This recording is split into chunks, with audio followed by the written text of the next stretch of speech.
లేనిపోని గొడవలు పెట్టుకుంటారు. ఫ్రీ బస్ మంచిగా ఉంది, ఇల్లులు కూడా రావాలి, పిల్లలకి చదువులు కూడా రావాలి మంచిగా. అందరికీ రేవంత్ రెడ్డి మంచిగా చూస్తుండు, మంచిగా కావాలని మేము కోరుకుంటున్నాం. ఇప్పుడు ఉద్యోగాలు అందరికి రావాలన్నా నోటిఫికేషన్ ఏదండి? పిల్లగాళ్ళందరూ బాధపడుతురుగా. పిల్లగాళ్ళు బాధపడుతున్నారంటే కొద్దిగా లేటుగా వస్తాయని అంటారు. మరి మనకు తెలియదు కదా, మనకు చదువు లేదు, పాడలేదు. వ్యవసాయం ఉందమ్మా? వ్యవసాయం ఉంది.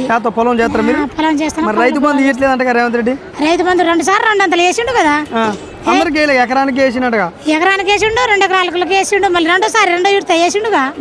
వేస్తుండు బాగానే.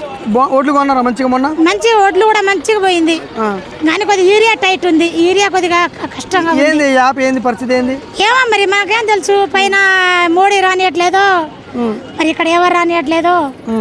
మా యూరియా అయితే కండిషన్ గా ఉంది. యూరియా వస్తే కొద్దిగా మంచిగా ఉంటది. అన్ని బాగానే ఉన్నాయి.